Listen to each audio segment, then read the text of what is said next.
All I need is one mic. With the KBLA Talk 1580 editorial, I'm Tavis Smiley. August 5, 2026.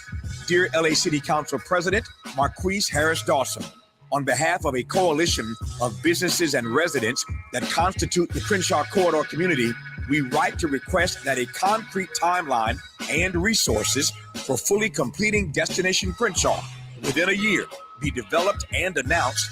A year is the outside time it should take, and we hope and expect that it can be finished considerably sooner.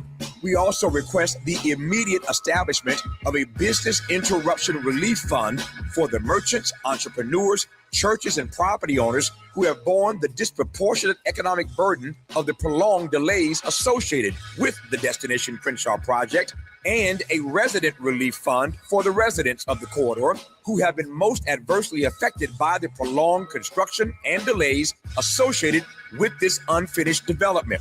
Destination Crenshaw was presented to this community as a transformational investment in Black culture, Black commerce, and the future of South Los Angeles. It has now been 6 years since the project broke ground and over 2 years since the promised completion date. Construction has stalled with no apparent end date in sight.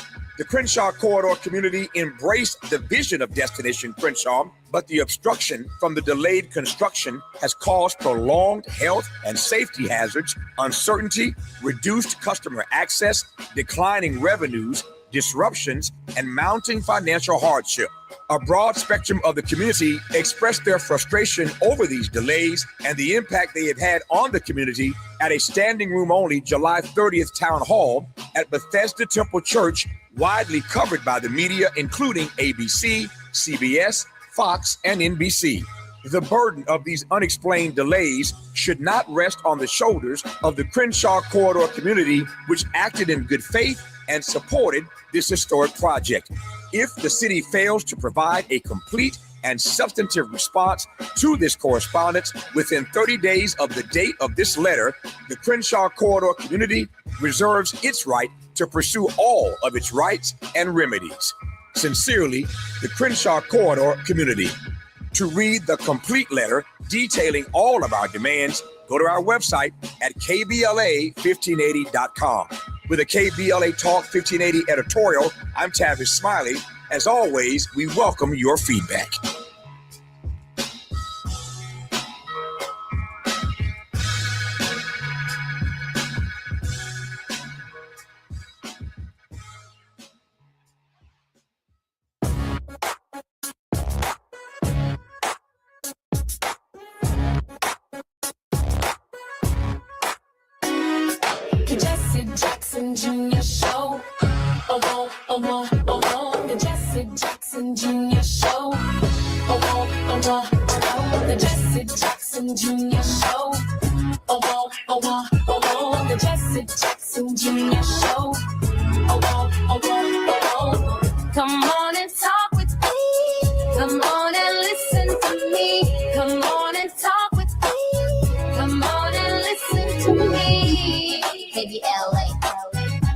1580, download the app. I'm Jesse Jackson. Welcome forward to the Jesse Jackson Jr. Show on KBLA Talk 1580. There are two kinds of people who carry a tradition forward. There is the one who takes the tradition into himself and makes something new out of it. And there's the one who keeps the papers, who makes sure that letters and sermons and margin notes survive the fire, so that 100 years from now, somebody can still hear the man think. It's rare for those to be the same person. My guest today is that rare case. Howard Thurman was the mystic of the movement. He was dean of chapel at Howard, then at Boston University. He went to India in 1935 and sat with Gandhi and came back with a question that would not let him go. He wrote a small book called Jesus and the Disinherited. And Martin Luther King said to have carried this book in a briefcase through Montgomery, Thurman never led a march. He did something harder. He built the interior life that made marching possible.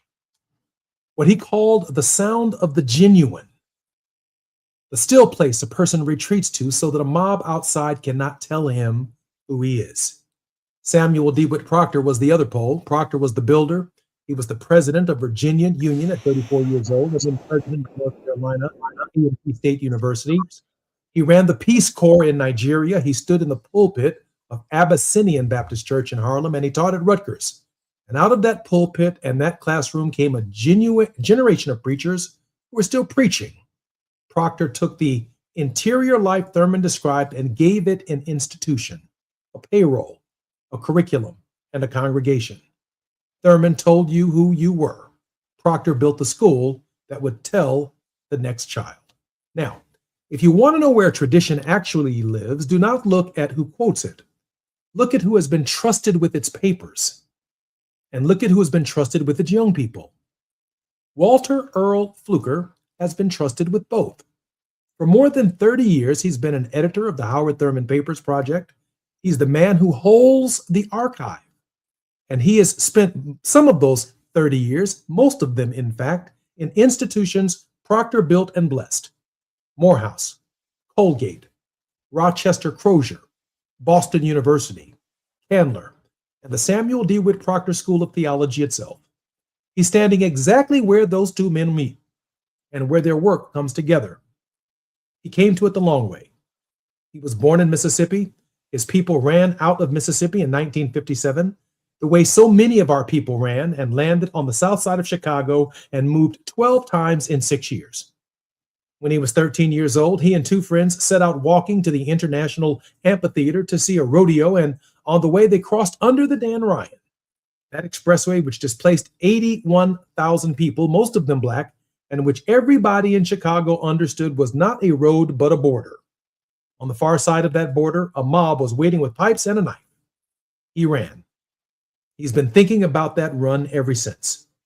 His new book is called Wake Up Running: Building Democratic Space at the Crossings. It is out from Broadly, and the argument is this, that running is not our shame, running is our inheritance and our discipline. Our people ran out of bondage and ran towards freedom they've never seen and could not prove even existed. He calls them renegades. Not renegades, renegades. And he says the American Republic is now at its own crossing, as he puts it, of madness and hope. And that the first task of any leader worth the name in his 250th years is to build what he calls democratic space. Not to win an argument, to build a room where the people who have been counted on can walk in, speak, and be heard. Dr. Walter Earl Fluker, welcome forward to the Jesse Jackson Jr. Show. Dr. Fluker, I think your mic might be muted. When we come forward on KBLA Talk 1580, Dr. Walter Fluker will be our very special guest. It's one of these interviews, one of these rare interviews that I actually look forward to participating in. In fact, I've taken my time to program this interview so that it has a life far beyond this day, because Dr. Walter Earl Fluker is definitely that figure. I'm Jesse Jackson Jr. More on KBLA Talk 1580 when we come forward. It's afternoon drive time with Jesse Jackson Jr. Only on KBLA Talk 1580. The KBLA 1580 app puts the realest conversations right in your pocket. Stream live wherever you are in the world. No static. No searching the dial. A crystal clear connection 24/7, exactly when you want it. We recommend that you keep automatic updates enabled. Set it and forget it. So the app stays up to date with store requirements, bug fixes, and new features as we roll them out. Download the KBLA 1580 app today and stay plugged into the conversation everyone's having. Ready for a weekend reset? Walk it out with me, Gina A. Towns, the artist formerly known as Gina Darby, on Reflectivity Beyond Black and White, as we seek peace, understanding, and healing beyond surface level perspectives, where reflectivity becomes our inner power and resilience to transform our lives and our communities no matter what. Meet me and my crazy cool guests. Join the Reflectivity family movement as we make sense of it all. Every bit, every morsel. We're going to nourish the mind, body, and soul unapologetically right here on KBLA Talk 1580. Every Saturday, 2 and 8 p.m. on the West Coast, 4 and 10 in the Midwest, and 5 and 11 on the East Coast. It's time for Reflectivity Beyond Black and White. It's not only hot, it's sizzling, and we're cooking.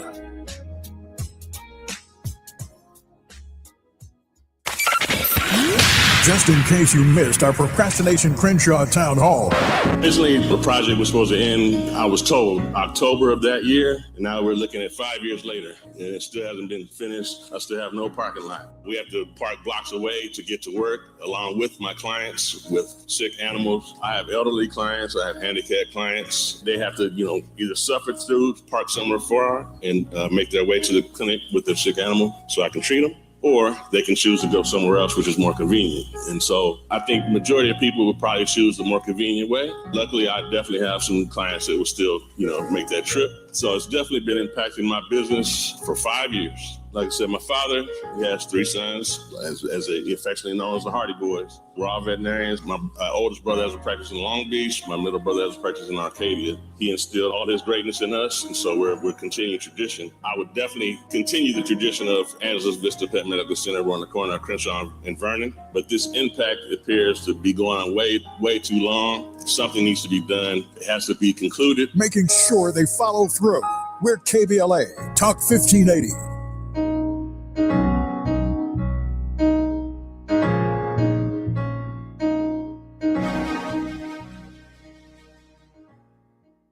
This November, you'll decide who leads California. So shouldn't you hear directly from the people asking for your vote? Join us for California Voices, a political town hall and ballot forum, Saturday, October 3rd, 2026. Meet candidates running for governor, lieutenant governor, attorney general, and other major statewide and local offices, including mayor of Los Angeles, city attorney, and LA County sheriff. Get clear, nonpartisan breakdowns of the propositions on your November ballot, both sides, no spin. And ask your questions directly, in real conversation, face to face. California Voices is brought to you by KBLA Talk 1580 and the Empowerment Congress, giving you the information you need before you vote. Mark your calendar, Saturday, October 3rd, 2026, California Voices. Follow KBLA 1580 for details and download the KBLA 1580 app. Your vote, your voice. Be there. Now back to more of Jesse Jackson Jr. on KBLA Talk 1580. The Jesse Jackson Jr. Show. The Jesse Jackson Jr. Show. The Jesse Jackson Jr. Show. The Jesse Jackson Jr. Show. King Volley, drop the beat. Come on and talk with me. Come on and listen to me. Come on and talk with me. Come on and listen to me. KBLA Talk 1580. Download that. I'm Jesse Jackson Jr. Welcome forward to the Jesse Jackson Jr. Show. Dr. Fluker, welcome forward to the show. I'm glad to be here, Jesse. Glad to be with you. Dr. Fluker, I take our interview very, very seriously, and I shared with our producer, Gina Towns, that I want to make sure that the interview itself is evergreen because you are definitely that figure. And this is an interview that I'd like to play and cherish for a very long time. So I've divided our conversation into 5 movements. The first one is the 13-year-old. You were 13 and you were walking to a rodeo. Tell me what happened under the Dan Ryan. Well, Keith, my friends, Keith, Tony, and I had been given tickets by Keith's mama. And we were headed to the amphitheater. You know where that is, on Halsted. And we had never ventured beyond our neighborhood. So it was quite a trek for us. After we passed Halsted, we were in different territory. Anyone in Chicago who knows anything about that past will know that once you passed Halsted, you were in dangerous territory. But we didn't know that. So it was our innocence that guided us, and we were playing, signifying, talking about one another's parents, etc. And out of nowhere, Tony said, "Hey, y'all, there's some white boys." And our laughter and our play turned into fright and flight. And we were off running. And we ran to the rodeo that morning, actually. And it was quite an affair because I slipped on the ice, Jesse. And one of the guys stood over me with a knife and called me this name that we well know and mixed it with some crude obscenities. And I was able to regain balance miraculously and pick up the run again. And I was running so fast, I say in the book, I felt like I was that character in the Roadrunner cartoon. My legs had left my body. And I actually ran through a guy who was standing in the middle of the street to stop me. I ran through him or over him, I'm not sure. But I made it that day to the amphitheater to see cowboys. It was a traumatic experience. Dr. Fluker, you're right that when you slipped on the ice, that you were laughing while you were running. Why did you laugh when you were most afraid? I'm still trying to figure that out. I think that we often laugh when we are most afraid, when we are most alienated from our deepest selves. Sometimes laughter, Paul Laurence Dunbar, is a clever facade. You know, we mask with the laugh, but it's not quite that. It's part of leaving oneself and finding oneself in strange territory without a map. And we laugh at it, and it borders on insanity. And I don't think we're far from that some days, not just in personal spaces, but in public spaces. I think I hear that kind of laughter nowadays around some of the conversations that are going on in the nation. Deep, deep alienation that is born of fear, but not knowing how to address the fear. So we laugh. I think that's profound, because there is a kind of natural response to the idea that when we are experiencing this kind of public anxiety, public trauma, this public fear, if you will, concern about tomorrow, that the reaction may not be what you expect it to be. We almost shrug it off and we can't explain it. Your parents I'm sorry, Doc. It may be a survival tactic. It's ways in which we learn to maintain some semblance of balance as we move through the world. The weight. I have a good friend, philosopher friend, who always talks about finitude.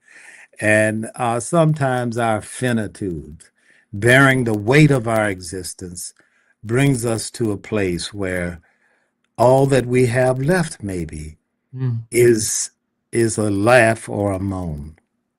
You write that your parents ran out of Mississippi in 1957, 12 moves in 6 years. What do your mother and father think about the idea you were running to and they were running to? Well, they're not here to speak about it now, Jesse, but I do know that my mom and dad were looking for a home. They had made home in Mississippi. All of their family was from Mississippi and Louisiana.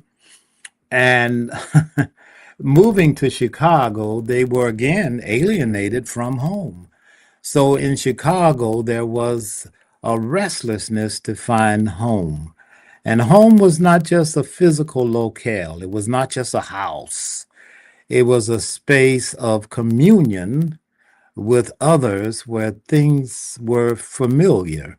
So, as you already know, most of the Black folks during my generation were part of the last great migration to the North. And many of the folks we knew were also from Mississippi, Arkansas, some maybe from Louisiana, but in Chicago, a lot of Mississippians, Tennesseans looking for a home. And they found glimpses of home in a number of places, mainly the church for my family. Others would probably find it in the blues joints, with which I became very familiar as I got older. But you find home where you can sing the blues or sing the gospel. But learning home is a wonderful thing. So my parents were looking for a home. And unfortunately, I don't think they really ever adjusted to Chicago. They were always remembering home. And I grew up in that kind of space. And that is one of the defining motifs of this book, homing, which is one of the moves you've identified. But my parents were homing, Jesse. They were trying to find home. And the big question, I think, for certainly African Americans, but many dislocated people in our country and in the world throughout diasporas, are people who are missing home, searching for home. I think that's where we're obviously going to end up at the end of the hour. Dr. Fluker, you use the word, and it's central to the book, and I think it's important that it be explained. Renegade. Where does it come from, and why isn't runaway good enough? Yeah. Renegade is an old English term, which was used for servants and other fugitives, mainly fugitives, who would leave in acts of defiance. They were quote unquote troublemakers. They'd run away. They refused the authority of the Lord or of the estate or of their master. And it works its way into our English, and it becomes most popular in Black life through the poetry of Robert Hayden, who taught for many years at Fisk and later at the University of Michigan at Ann Arbor. He wrote a poem in 1962 about Harriet Tubman. She was a renegade. She defied authority, and it's a wonderful poem. I recommend it to any of your listeners. You can find it under Robert Hayden's name. I have just one little verse. It says, renegade. And then it says, run, falls, rises, stumbles on the darkness into darkness, and the darkness thicketed with shapes of terror. And the hunters pursuing, and the hounds pursuing, and the night cold, and the night long, and the river to cross, and the jack-o'-lanterns beckoning, and blackness ahead. And when shall I reach that somewhere morning, and keep on going, and never turn back, and keep on going? Then Hayden says, renegade, renegade, renegade. Trying to get home, trying to find home. Dr. Fluker, you say that you draw a line between a runaway and a maroon.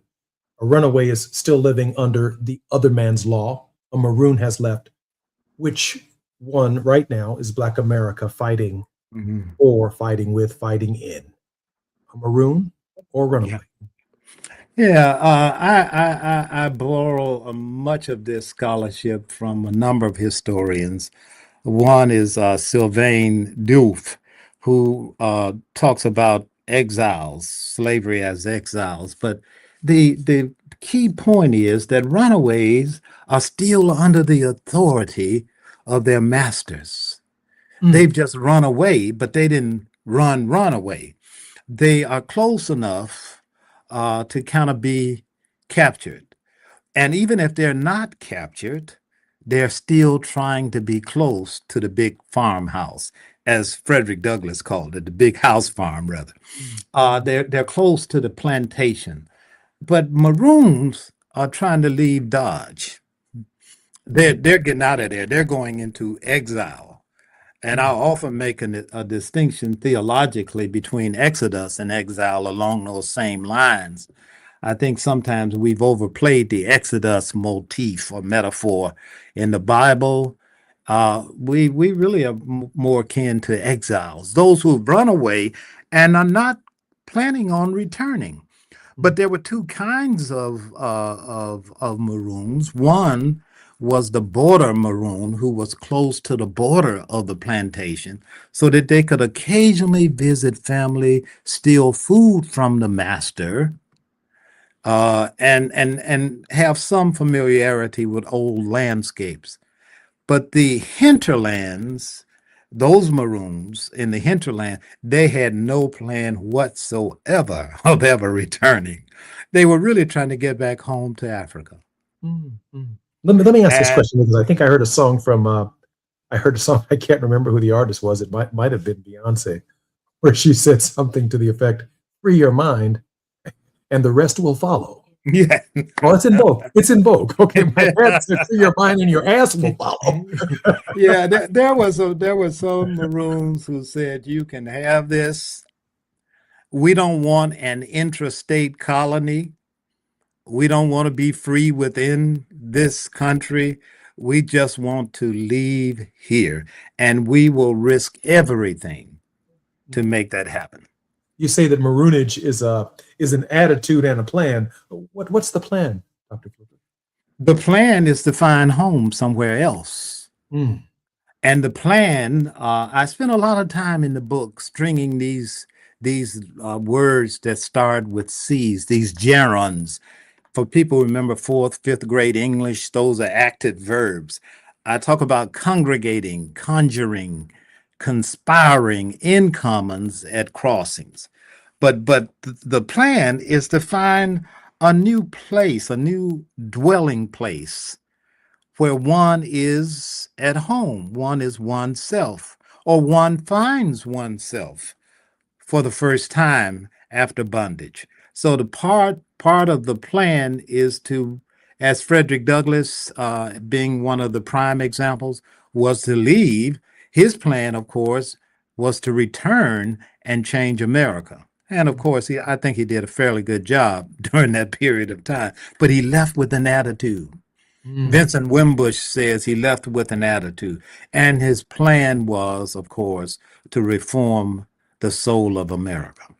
Dr. Fluker, I have about 1 minute before we come forward, which is our break. There are people listening who are hearing running, and at the same time they hear cowardice.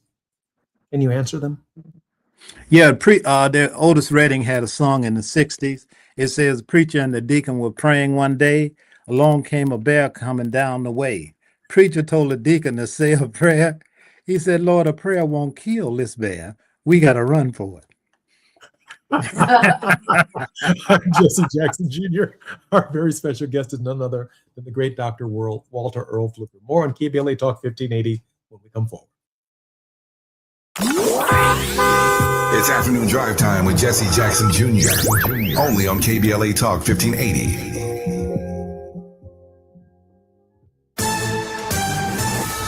I'm Amber Payton with BIN News Now. Wisconsin's Democratic primary for governor ended in an upset with Black Milwaukee County Executive David Crowley narrowly defeating favorite candidate Francesca Hong. We fought through this primary because Wisconsinites have rejected the politics of fear. Crowley, who had the backing of retiring Governor Tony Evers, will face Republican Tom Tiffany in November. A former Fayette County Public Schools employee in Kentucky is suing the district, claiming racial discrimination. Cassandra Tokash says her wellness specialist contract was not renewed because she is white, while the department's only Black employee kept their position despite having less seniority. And a GoFundMe has been launched for Malcolm Jamal Warner's widow, Tanisha, who is reportedly struggling financially while raising their daughter. Page 6 says she is also in a legal dispute with Warner's mother over money from the family trust. Get BIN News Now on demand 24/7 on the iHeartRadio app. For victims of drunk and drug driving, our grief is unique. But you are not alone. You always have a place at MAD. Call our 24-hour victim helpline at 877-MAD-HELP or visit mad.org. This is the KBLA Sports Minute with Ray Richardson. The Lakers are about to change ownership again. NBA sources are reporting that Lakers owner Mark Walter, who bought the franchise last year for $10 billion, is selling it to a couple of very rich businessmen, Josh Kushner and Bob Iger. Key players in the NBA's potential expansion into Las Vegas have agreed to pay Walter $12 billion for the Lakers. Walter is the majority owner of the Dodgers, but it appears he's ending his relationship with the Lakers after just 1 year. More details to come on this surprising development. The NFL is considering a suspension for Rams wide receiver Puka Nacua at the start of the regular season. The league is reviewing whether Nacua has violated the league's code of conduct policy.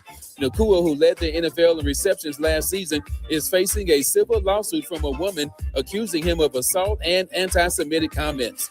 No debates, no speculation, just the info you need. That's your KBLA Sports Minute. I'm Ray Richardson on KBLA Talk 1580.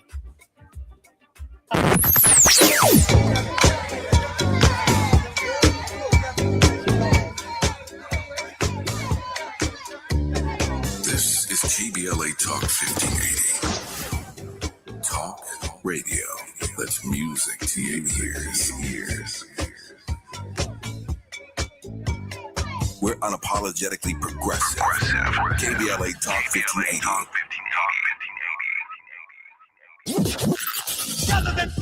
In a world full of noise, one station keeps it real. KBLA Talk 1580, where the conversation goes deeper, the voices sound like yours, and the issues that matter most to our community take center stage. Progressive, powerful, unapologetically us. Whether you're driving through this city or tuning in from your home or office, join the public square. KBLA Talk 1580, your home for talk that enlightens, encourages, and empowers. Listen live on our free KBLA 1580 app, on our website at KBLA1580.com, or on your radio dial at 1580 AM. Unapologetically progressive. If you love to travel, Capital One has a rewards credit card that's perfect for you. With the Capital One Venture X card, you earn unlimited double miles on everything you buy. Plus, you get premium benefits at a collection of luxury hotels when you book on Capital One Travel. And with Venture X, you get access to over 1,000 airport lounges worldwide. Open up a world of travel possibilities with the Capital One Venture X card. What's in your wallet? Terms apply. Lounge access is subject to change. See CapitalOne.com for details. What's good, KBLA delegation? I am Miles Lowe, and I'm excited to be joining the weekend lineup right here on KBLA Talk 1580. Join me every Saturday at 12 noon for the Do Better Show, where we get into the world of tech, AI, the creator economy, navigating your mental health through it all, and have conversations with founders to find out how real people are making real money right now. It's not a course, not a subscription. Classes in session every weekend, live on the air. So if you knew better, you do better, right? So let's make a better you. The Do Better Show every Saturday, 12 noon, and replaying again at 7 p.m. right here on Unapologetically Progressive KBLA Talk 1580. We got a lot to talk about. Do you owe $10,000 or more to the IRS like Mark? I've been doing home remodeling for 30 plus years, but the economy crashed. I wound up losing my home, losing my job, and on top of that, owing the IRS a ton of money. I owed the IRS $114,000. It really, truly was the worst part of my life. Then Mark found tax relief advocates. On news radio, I heard about TRA, and I thought, what's the worst that could happen? So I picked up the phone and I called them. When it was all said and done, TRA settled my $114,000 debt for $100, and I'm telling you, I was ecstatic, could not believe it. Would recommend TRA to anyone. If you owe 10 or even hundreds of thousands of dollars to the IRS, don't lose hope. Do what Mark did and call TRA for a consultation. But TRA they gave me a second chance, and I'm forever grateful. Visit TRA.com or call 800-575-8935. 800-575-8935. That's 800-575-8935. Straight Talk Wireless presents Pickup Truck Wisdom. If you're only good to your new friends, you're not going to have any old ones. Straight Talk gets it. That's why new and existing customers get free 5G phones on Verizon's 5G network. Pretty simple, really. You keep good people by being good people. Find us at straighttalk.com and Walmart. Straight Talk Wireless. Straightforward. Always. Taxes and fees apply. Plan purchase required for free phone offers. Copyright 2026 Verizon. You're listening to Jesse Jackson Jr. on KBLA Talk 1580. The Jesse Jackson Jr. Show. The Jesse Jackson Jr. Show. The Jesse Jackson Jr. Show. The Jesse Jackson Jr. Show. King Folly, drop the beat. Come on and talk with me. Come on and listen to me. Come on and talk with me. Come on and listen to me. KBLA Talk 1580.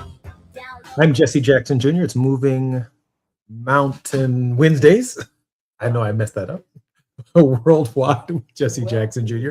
Wealthy Wednesday on Jesse Jackson Jr. on KBLA Talk 1580. Dr. Walter Earl Fluker, the founder of Walter Earl Fluker and Associates, is a distinguished academic and leadership expert with notable positions across various institutions. He currently holds the title of Distinguished Professor at the Howard Thurman Center, Hartford University for Religion and Peace, and has led 10 years as Dean of Professor at Emory's University's Candler School of Theology and Professor Emeritus at Boston University, where he also managed the Howard Thurman Papers Project. He is the author of Wake Up Running. He is our very special guest in this hour. Dr. Fluker, welcome forward to the show. Back. I'm back. Yes, you are. I'm so grateful that you are. Dr. Fluker, there's a reason why you get to write this book. Yes. 30 plus years editing Howard Thurman's papers. What does a man learn about Howard Thurman that you cannot get from the published books? Howard Thurman was a friend of God. He was a friend, like the biblical Enoch. He walked with God, and he was not because God took him. God wanted to keep him as a friend. That's who Thurman was. He wasn't a servant of God and none of that stuff. They were partners. Had a very intimate relationship, friendship with God. So that's one of the ways to think of Thurman. Sue Bailey Thurman, his beloved spouse for many years, said that Howard lived under a tent with God. And every now and then, she, among others, was allowed to enter. But he walked closely with God, Jesse, and God for Thurman was not this old bearded guy in the sky, but God was within. God was in everything. God was in nature. God was in Jesse. God was in the far reaches of the universe, but this same God was also within. And for him, the kingdom, however we choose to use that language nowadays, the kingdom was within. And that was one of his, I think, gifts to us if we can hold on to it. We don't have to do all of the twists and turns that sometimes our rituals and practices demand. We must become more and more aware that we are already God's friends. I was listening to a documentary with Dr. Henry Louis Gates, and there was this profound moment where you said about Dr. Howard Thurman that he talked to trees. I just told you, man, he found God in trees. What we've done with that, at least I, over the years, and some of my, I'm the editor of the Howard Thurman Papers Project. I hired a managing editor, but I was the editor. And I had a bunch of folks. We know that Thurman was closely related to his African heritage through his grandmother. Nancy, and that his family probably came from an area that we would associate with the Gambia. And so he was closely connected to his own religious experience. And he's constantly saying this in his writings. He wants us to claim our own religious experience, not the religion that other folks gave us. And for Thurman, you can read that in many ways. Certainly not the religion of Europeans. No. He mastered the European Christ, but that was not his Christ. In fact, he had very little to do with that kind of Christology. He thought Jesus was an intimate friend with whom he walked and he talked and would find the spirit of the living God in all forms of nature, especially the old oak tree that was in his backyard as a boy. He'd talk aloud to the tree, and he said he'd tell the tree about all of his troubles. And for mystics, trees are important. I won't bore you with a lot of heavy talk, but it's the oxys mundi. It's the pillar of the earth. Like when you see Jacob climbing the ladder, it's this thing that holds the earth. Thurman and the tree are pulling infinity into finitude. And to know this, Thurman thinks, is to be free. Thurman was not a marcher. Thurman was not a marcher, Dr. Fluker. No, he didn't do a lot of marching. Some people held that against him. Defend him. Defend him. Yeah, I have no need to defend him, but I'll tell you, Otis Moss Sr. often says, he did not march, but he knew what to do before the march. He knew why the march, and he was also the architect in many ways of what we call the modern nonviolent civil rights movement. Thurman was the first African American to lead a delegation to meet with Gandhi in 1935-36. And it was his work with nonviolence that he bequeathed not only to Martin Luther King Jr. and others, but Benny Mays went to India after Thurman. Mordecai Wyatt Johnson went to India after Thurman. And Thurman's little book, Jesus and the Disinherited, is his first toss out on what it means to be part of this nonviolent, compassionate resistance to evil. And so I don't defend him. I tell people, go and read Thurman. Go to the water and get a drink, kind of like Naaman. Go and clean yourself in the river. That might be the way to meet Thurman. If you think because he was so far, I think, into the movement of spirit that our movement on the ground was a for instance for him of what it takes to move this system of which we are part. So he didn't march, but he was at the March on Washington. He said he was there with his friend Frank Wilson, and they just marveled at the young Martin. They were just marveling at young Martin, he said. There's a blessing in getting old, I'm telling you, man. He had a phrase called the apostles of sensitiveness. What did he mean, and why did you build your last chapter on it? Thurman's apostle of sensitiveness are those whose nerve endings he did a lot with the body, Jesse. Thurman was a body theologian, not an embodied, but a body theologian. He felt that the human body told us a lot about spirit.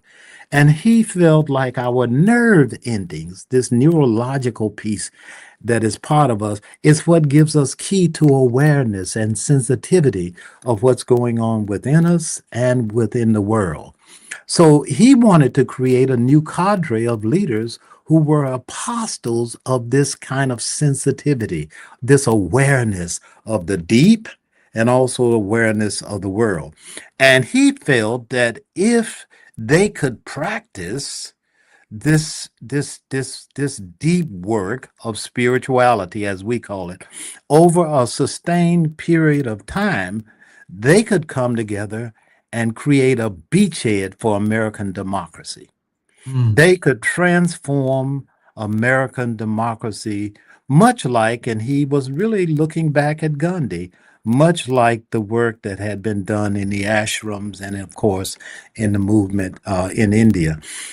But in America, he really envisioned that.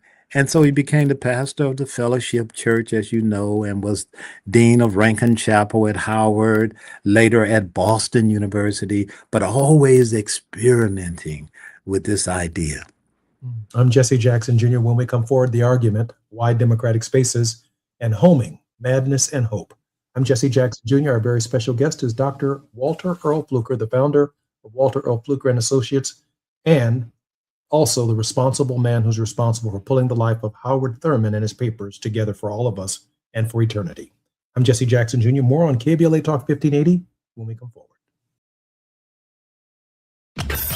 While you're stuck in traffic, we can at least bring you up to speed on the news of the day. You're listening to Jesse Jackson Jr. only on KBLA Talk 1580.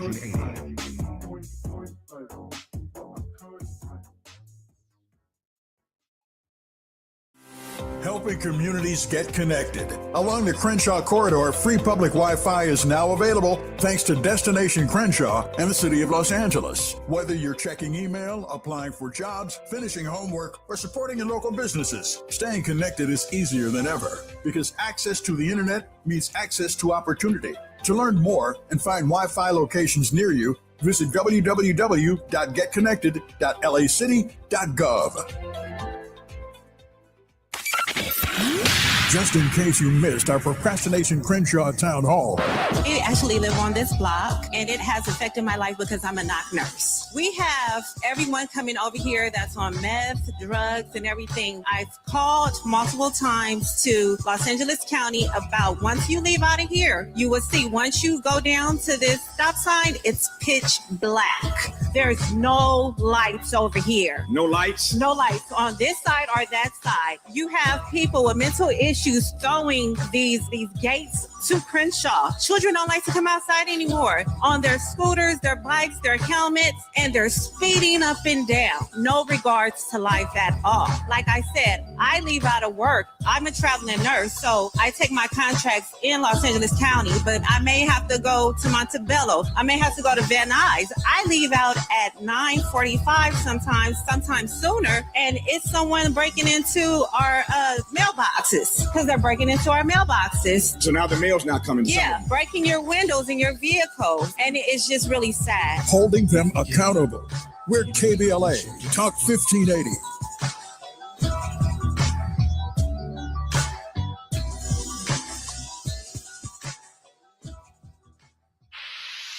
Pump up the volume. Business moves fast. Orders roll in, deadlines close in. When you ship with USPS Ground Advantage, you can keep up with confidence. Every package stays in our secure network from dock to door. And with nationwide reach, dependable tracking, and upfront affordable pricing, you get built-in peace of mind. You run the business. We run the routes. Visit USPS.com/Ground Advantage to learn more. KBLA Talk 1580. We've got a lot to talk about. KBLA Talk 1580, connecting you with services and solutions. 10 Toes In serves as a mentorship and domestic violence prevention program. They support, educate, and empower couples during and after incarceration. They assist male returning citizens to re-enter society successfully and to help them maintain a healthy relationship with their romantic partner. They offer a mentorship support group for formerly incarcerated men.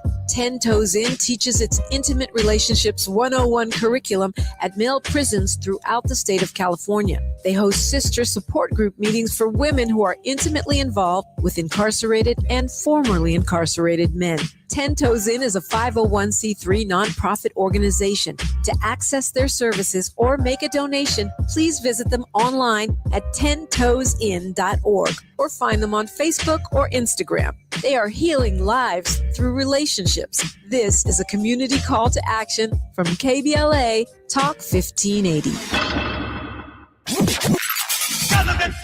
There is no denying that we've always been the conscience of this country. KBLA Talk 1580 is progressive talk radio built for our community, by our community, and with hosts who look like you, live near you, and care about what you care about. 50,000 watts of truth right here in Southern California. KBLA Talk 1580. Listen live on your AM radio dial at 1580 or stream us live on our KBLA1580.com website or on our free KBLA 1580 app. Unapologetically progressive. My mom has decided to learn to paint, and she's good. My dad's now into creative cuisine, and I've already put on 6 pounds. Learning new things comes with age. My mom, she started forgetting my name and what we're talking about. Forgetting well-known things doesn't. Memory loss may be a sign of Alzheimer's disease. Early detection gives you and your loved one time to plan for the future. Learn the warning signs of Alzheimer's at 10signs.org. Brought to you by the Alzheimer's Association and the Ad Council. Ready to order? Yes. We're earning unlimited 3% cash back on dining and entertainment with a Capital One Saver card. So let's just get one of everything. Everything? Fire everything. The Capital One Saver card is at table 27 and they're earning unlimited 3% cash back. Yes, Chef! This is so nice. Had a feeling you'd want 3% cash back on dessert. Ooh, tiramisu. Earn unlimited 3% cash back on dining and entertainment with the Capital One Saver card. Capital One, what's in your wallet? Terms apply. See CapitalOne.com for details. Now back to more of Jesse Jackson Jr. on KBLA Talk 1580. The Jesse Jackson Jr. Show. The Jesse Jackson Jr. Show. The Jesse Jackson Jr. Show. The Jesse Jackson Jr. Show. King Folly, drop the beat. Come on and talk with me. Come on and listen to me. Come on and talk with me. Come on and listen to me. KBLA Talk 1580. I'm Jesse Jackson Jr. Welcome forward to the Jesse Jackson Jr. Show on KBLA Talk 1580. Dr. Walter Earl Fluker, instrumental in founding the Andrew Young Center for Global Leadership and served as the Coca-Cola Professor of Leadership Studies at Morehouse College, renowned as a consultant, a speaker, and workshop leader. His contributions have been recognized worldwide in academic, governmental, and religious sectors. Dr. Fluker's work earned him numerous honors, including being named in the 2023 Franklin Delano Roosevelt Freedom of Worship Award laureate. His work, Wake Up Running, Building Democratic Spaces at the Crossings, is available on Amazon.com right now. And please go to Amazon.com and get Wake Up Running by Dr. Walter Earl Fluker. Dr. Fluker, welcome forward to the show. Thank you. Dr. Fluker, a few more questions before our show comes to an end. And this is really the thesis of the book. Democratic spaces. What is a democratic space, Doc? A democratic space is anywhere where belonging and inclusiveness is not only valued, but celebrated. It centers on the principle of an almost hackneyed word now, equality. Not just equity. I understand the difference, as people often go, but to be equal, Jesse, what does that mean? And what does it mean to be recognized for who you are and to have a sense of belonging? Not to be set apart and cast apart as a foul and profane thing, or to just be different and not receive value. So what does it mean to be an immigrant at this point in our history? What does it mean to be LGBTQAI and more? What does it mean to be excluded from the conversation about you? Democratic space allows us to have voice and recognition. It prevents anonymity. I mentioned that in the book, and I noticed that you picked that up. But to be anonymous, to be a faceless thing, as Thurman says, to go up and down the streets of other minds without any acknowledgement is a very lonely space. So democratic space is also the creative and contested space where those who have no part, who have been erased, speak out and disrupt systems so that others like themselves can have a part. Last point, democratic space is also where I find home in the heart of the other. And I leave my heart open for the other as a place of respite and home. It precedes democratic government, Jesse.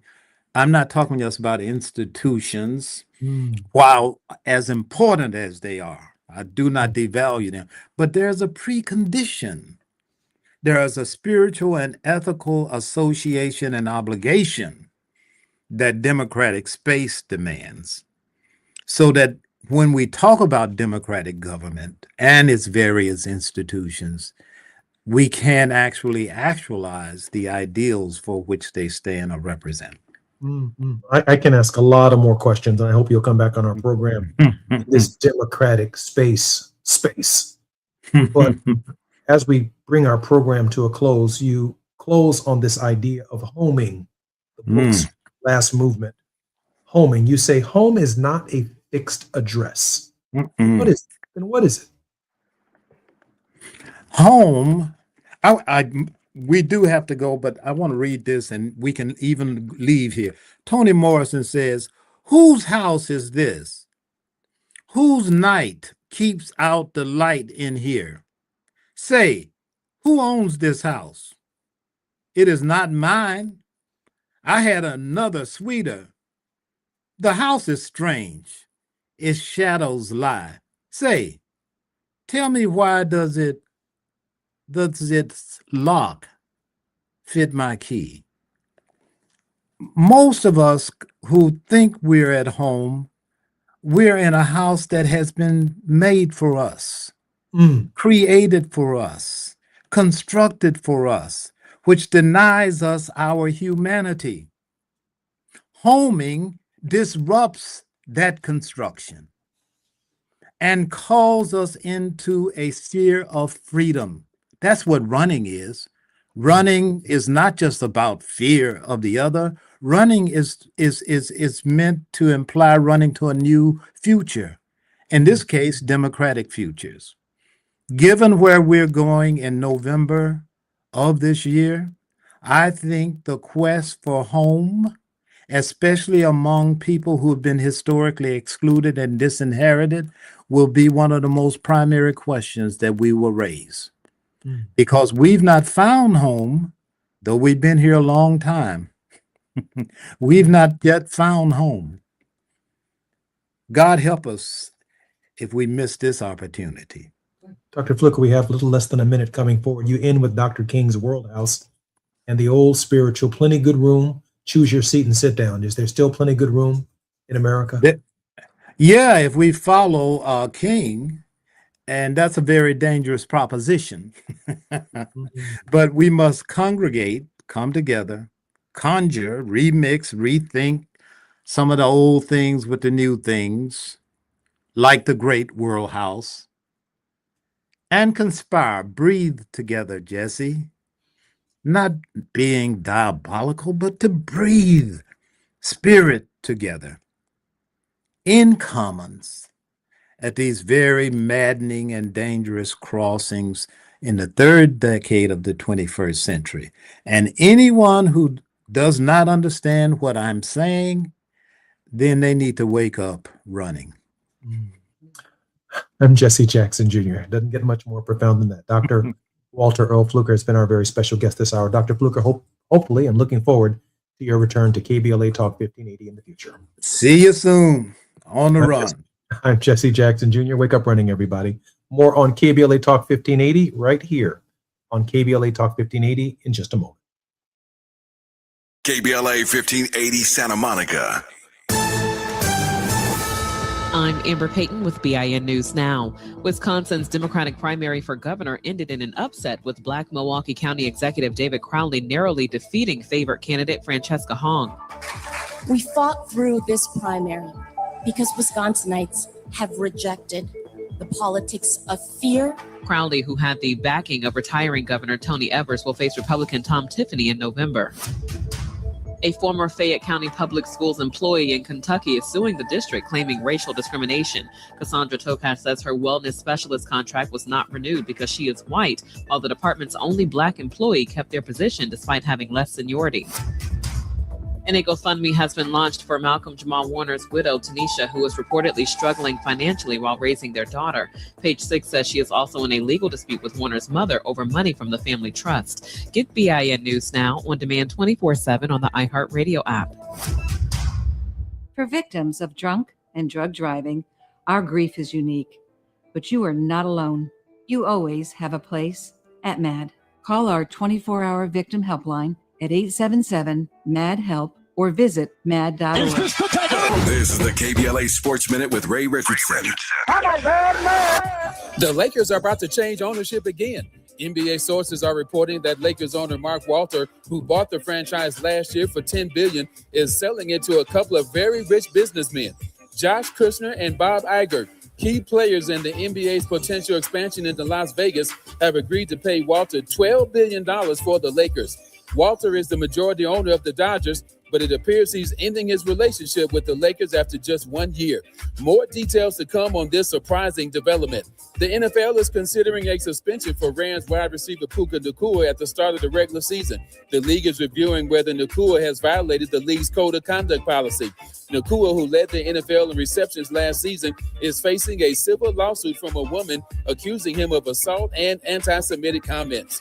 No debates, no speculation, just the info you need. That's your KBLA Sports Minute. I'm Ray Richardson on KBLA Talk 1580. All I need is one mic. With the KBLA Talk 1580 editorial, I'm Tavis Smiley. August 5, 2026. Dear LA City Council President Marquise Harris Dawson, on behalf of a coalition of businesses and residents that constitute the Crenshaw Corridor community, we write to request that a concrete timeline and resources for fully completing Destination Crenshaw within a year be developed and announced. A year is the outside time it should take, and we hope and expect that it can be finished considerably sooner. We also request the immediate establishment of a business interruption relief fund for the merchants, entrepreneurs, churches, and property owners who have borne the disproportionate economic burden of the prolonged delays associated with the Destination Crenshaw project, and a resident relief fund for the residents of the corridor who have been most adversely affected by the prolonged construction and delays associated with this unfinished development. Destination Crenshaw was presented to this community as a transformational investment in Black culture, Black commerce, and the future of South Los Angeles. It has now been 6 years since the project broke ground and over 2 years since the promised completion date. Construction has stalled with no apparent end date in sight. The Crenshaw Corridor community embraced the vision of Destination Crenshaw, but the obstruction from the delayed construction has caused prolonged health and safety hazards, uncertainty, reduced customer access, declining revenues, disruptions, and mounting financial hardship. A broad spectrum of the community expressed their frustration over these delays and the impact they have had on the community at a standing room only July 30th town hall at Bethesda Temple Church, widely covered by the media, including ABC, CBS, Fox, and NBC. The burden of these unexplained delays should not rest on the shoulders of the Crenshaw Corridor community, which acted in good faith and supported this historic project.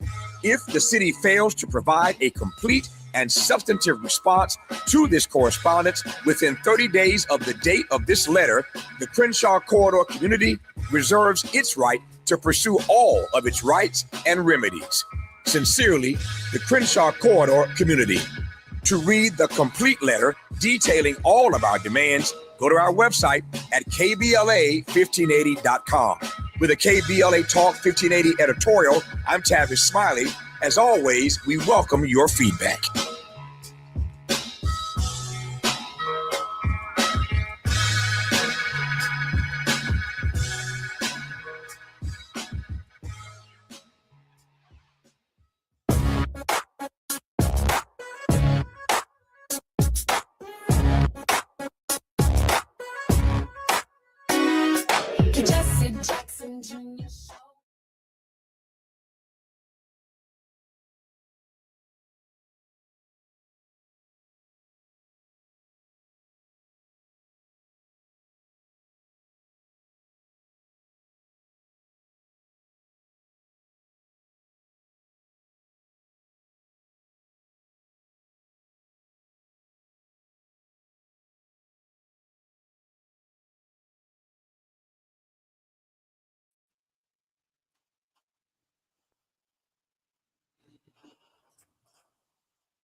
I'm Jesse Jackson Jr. Welcome forward to the Jesse Jackson Jr. Show on KBLA Talk 1580. What Tuesday night told us on Wealthy Wednesdays with Dr. Todd Yeary. Good afternoon, everyone. 6 states voted yesterday: Minnesota, Wisconsin, Connecticut, Vermont, Alabama, South Carolina. And if you're watching for a single verdict, a clean answer to the question everybody in Washington keeps asking about which Democratic Party is going to show up in November, you did not get one. What you got was something more useful and more honest. You got a reading of the country's temperature. And let me give you 3 things I heard in those returns. First, what it says about the Democratic Party: the party is not choosing between socialists and moderates. It's choosing between the comfortable and the urgent. Look at what actually happened. Minnesota Lieutenant Governor Peggy Flanagan beat Congresswoman Angie Craig by nearly 20 points in a Senate primary, where Craig and her allies spent close to $20 million on the air, and Flanagan spent under 5. In Vermont, 38-year-old economist named Amandu Janu, who had never run for anything and was unknown in March, beat the establishment candidate by about 3 points. In Connecticut's 1st District, a 14-term congressman, John Larson, who I served with when I was in Congress, a good man, who served since 1999, was retired by Luke Brannan with 54%, and after outside groups poured more than $2 million into a Hartford primary. Now, hold that against the other column. In Connecticut, Governor Ned Lamont beat back a challenge from his left by better than 2-1, and the race was called 20 minutes after the polls closed. In Minnesota, Senator Amy Klobuchar took 89% and became the first woman to win the DFL nomination for governor. And in Wisconsin, the marquee fight, Milwaukee County Executive David Crowley beat Democratic Socialist Francesca Hong by 3,211 votes, half a percentage point. The Associated Press did not call it until 2:34 in the morning. So which is it? It is both, and not a pattern. It is not ideological. It's not postural.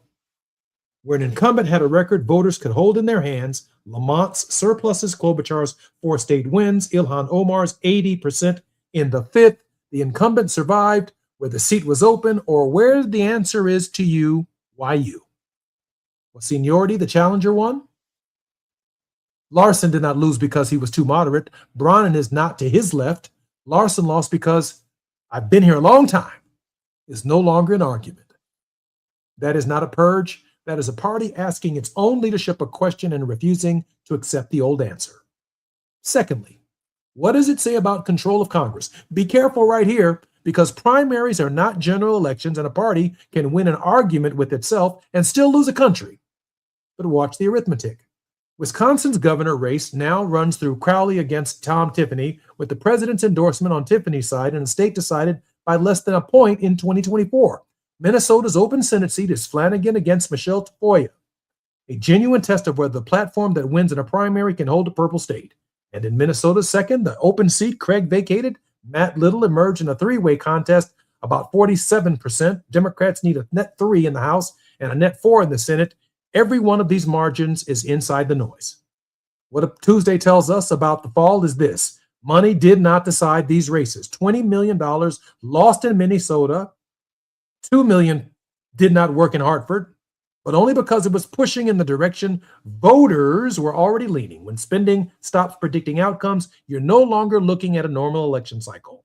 You're looking at an electorate that has made up its mind about something and is waiting to be asked the right question. And finally, what it says about the nation's mood. And that brings me to the president. Nobody on that ballot last night ran as a manager, not one. Flanagan built her campaign around immigration enforcement and against a colleague's vote on the Laken-Riley Act. Hong ran on universal child care and abolishing ICE and came within a whisker in a swing state. Janu ran on free primary care, paid for taxing high earners in a state with a popular Republican governor she now has to face. Even Crowley, the centrist, the one establishment got, had to quit his campaign and restart it before he could win by 3,000 votes. That is not a country in a settled mood. That is a country that believes something is wrong, and the direction and the auditioning of people who will say so plainly. Donald Trump is the last occasion for that feeling, but I want to be careful not to make him its whole content. The affordability of life, the security of a household, the sense that the arrangement is rigged, Those grievances predate him and will outlive him. We still live in the parenthesis. The question the voters asked Tuesday night was not who is safe, it was who is serious. November will tell us whether that question can be answered. I'm Jesse Jackson Jr. More on Wealthy Wednesdays, Todd Yeary, the politics of our faith. When we come forward, we're going to handicap this election cycle. More on KBLA Talk 1580.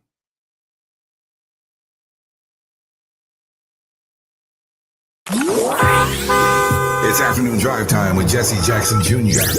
Only on KBLA Talk 1580. The KBLA 1580 app puts the realest conversations right in your pocket. Stream live wherever you are in the world. No static. No searching the dial. A crystal clear connection 24/7, exactly when you want it. We recommend that you keep automatic updates enabled. Set it and forget it. So the app stays up to date with store requirements, bug fixes, and new features as we roll them out. Download the KBLA 1580 app today and stay plugged into the conversation everyone's having. At Charmin, we heard you shouldn't talk about going to the bathroom in public, so we decided to sing about it. Charmin Ultra Strong. You can use less, better than the rest. Charmin Ultra Strong. Your booty past the clean test. Salmon weave texture, it's the best. Study up, teach a lesson on fresh. Your booty past the clean test. Yes, sir. Charmin Ultra Strong. Charmin Ultra Strong with diamond weave texture cleans better than the leading one-ply brand, so you can use less. Enjoy the go with Charmin. Just in case you missed our Procrastination Crenshaw Town Hall. I heard that this brother is MIA, but I don't know if I'm saying his name right. Marquise Dawson. It's his district. He has an office in the back of Crenshaw Destination. I have not seen this brother one time in my life. On TV, yes. Newspapers, yes. And all that other stuff. But to come across the street and talk to people, or even next door to talk to people, I haven't seen this brother ever. The people who are doing the construction, and my count is 21 months. You'll let me know if I'm wrong, how long it's been abandoned. I'm calling it abandoned construction. And I've emailed a lot of people from the city, and they always gave me a date that it'll be done this day, it'll be done that day. But next door to us is the people who actually are doing the construction. Those are my next door neighbors. That's how I know what's going on. They haven't been there for 21 months. Not letting them get away with anything. We're KBLA Talk 1580.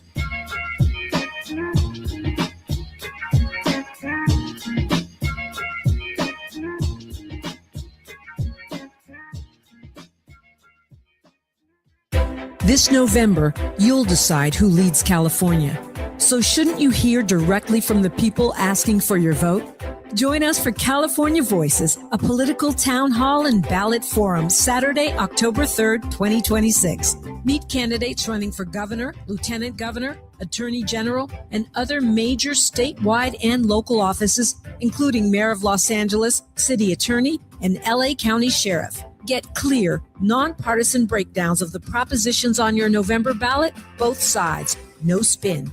And ask your questions directly, in real conversation, face to face. California Voices is brought to you by KBLA Talk 1580 and the Empowerment Congress, giving you the information you need before you vote. Mark your calendar, Saturday, October 3rd, 2026, California Voices. Follow KBLA 1580 for details and download the KBLA 1580 app.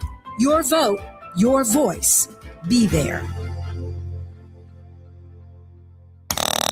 Now back to more of Jesse Jackson Jr. on KBLA Talk 1580. The Jesse Jackson Jr. Show. The Jesse Jackson Jr. Show. The Jesse Jackson Jr. Show. The Jesse Jackson Jr. Show. King Volley, drop the beat. Come on and talk with me. Come on and listen to me.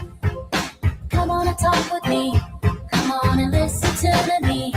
KBLA Talk 1580. I'm Jesse Jackson Jr. Welcome forward to the Jesse Jackson Jr. Show on KBLA Talk 1580. We're in the politics of our faith on Wealthy Wednesdays with Dr. Todd Yeary, Esquire, 1 foot in the courtroom. He is a lawyer, and 1 foot in the pulpit. He is a preacher, every Sunday morning. Dr. Urey's social justice work includes having served on the national board of the National Action Network from 2015 to 2021. That's the organization run by Reverend Al Sharpton and founded by him as well as working with the late Reverend Jesse Jackson, my dad, International Human Rights and Civil Rights Organization, the Rainbow Push Coalition. Dr. Urey, welcome forward to the show.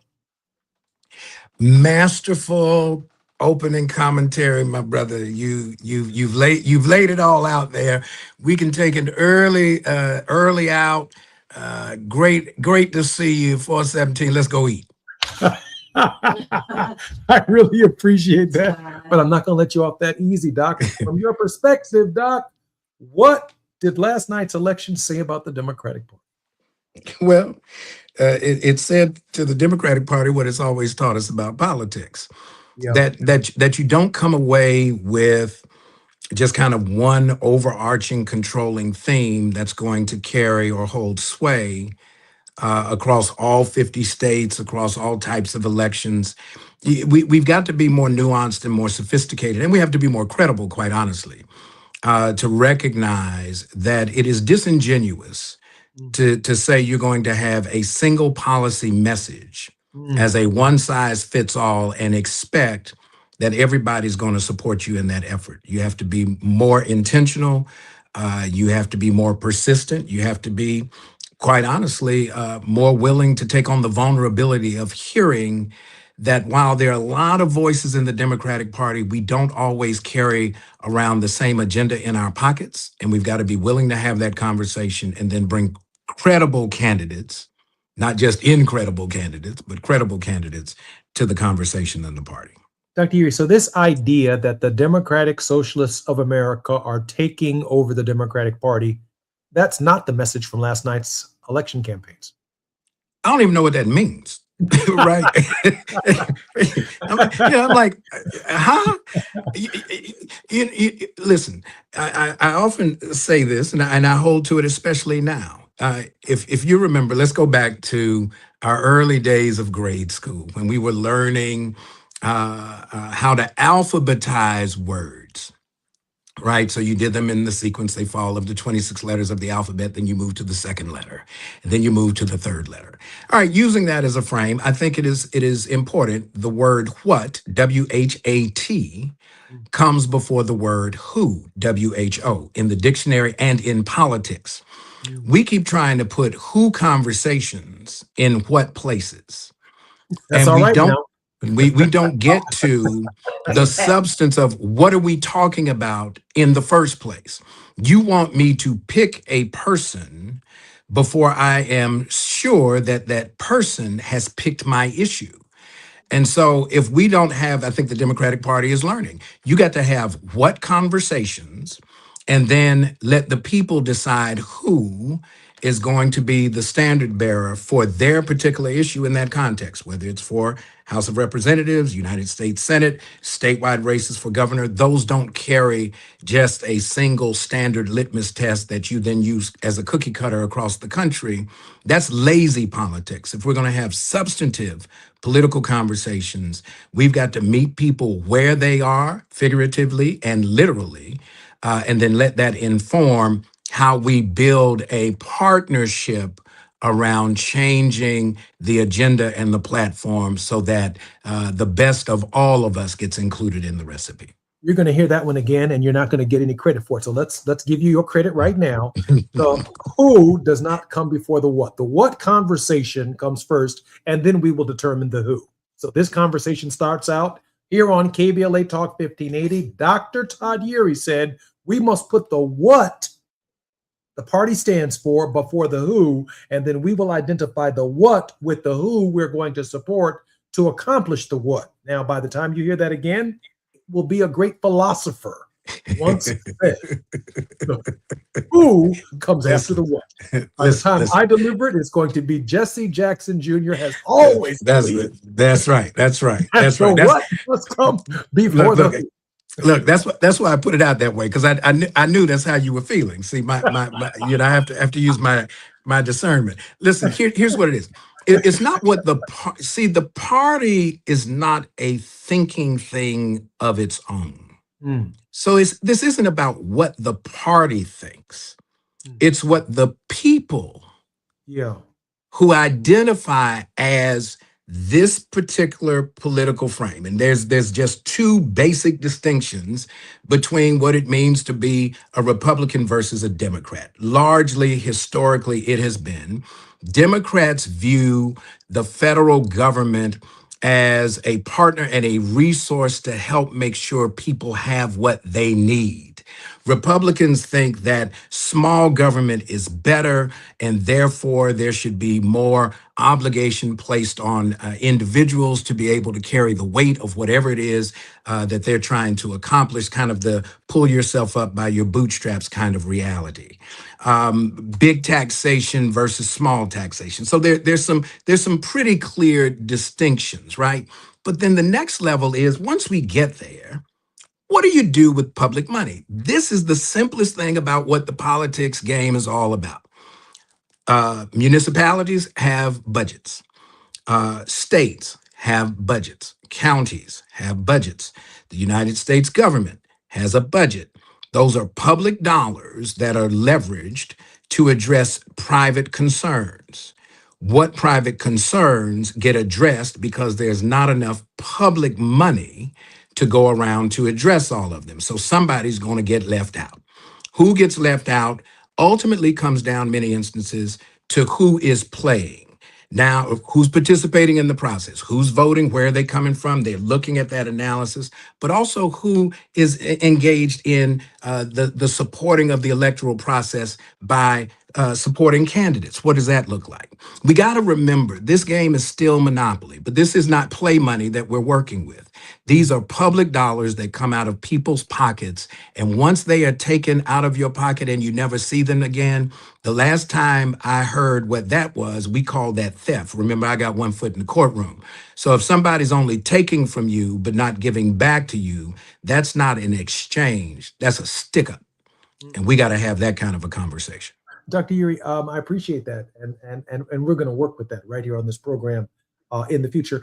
What does last night's elections say about control of Congress? Is it a foregone conclusion that Democrats will regain control of Congress? Even though, I must be clear, last night's struggle was an inter-party struggle over the direction of the party between candidates. We still have to fight the Republican in November. No one should lose sight of that. But is it a foregone conclusion that Hakeem Jeffries will be Speaker of the House, or is it not necessarily a foregone conclusion? It's not a foregone conclusion that Leader Jeffries becomes the Speaker of the House, even if the Democrats do take the House.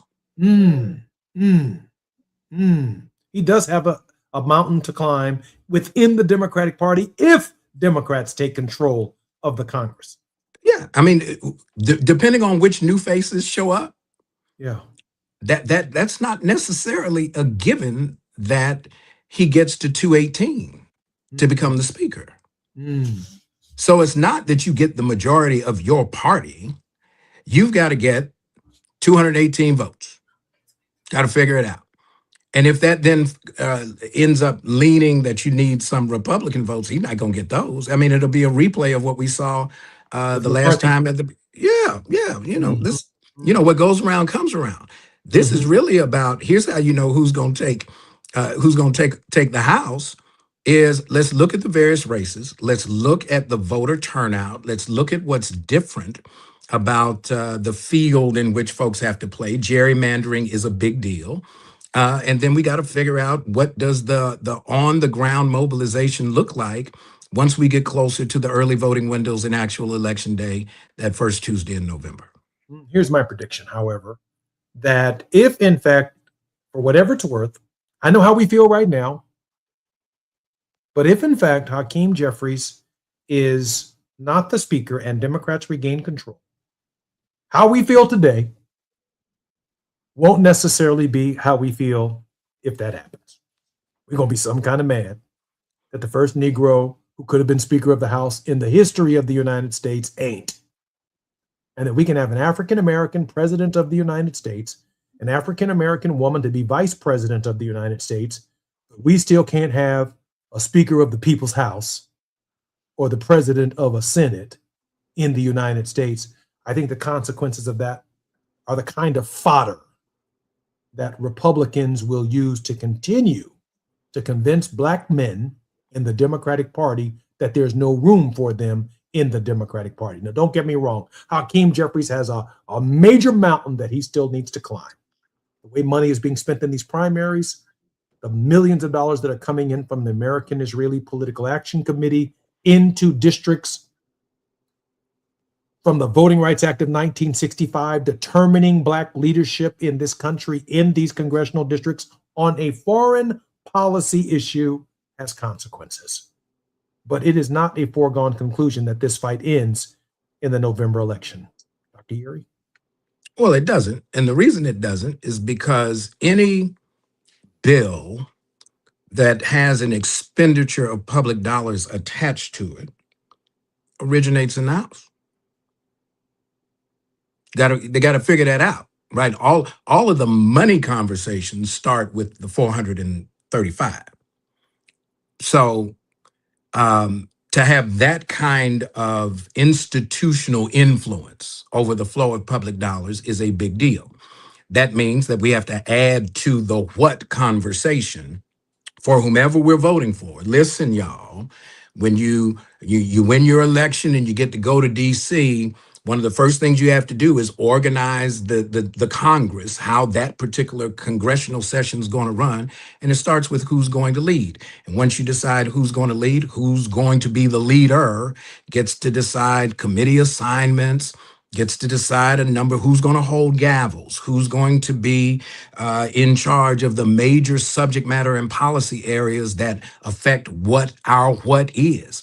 We've got to be that intentional and that meticulous. We got to get out of this emotional politicking. This isn't about how I feel. I feel the way I feel, and it's not going to change anytime soon. But we've got to be so focused that we don't get hustled in this thing, make a short-term decision trying to get long-term benefit. That's called insanity.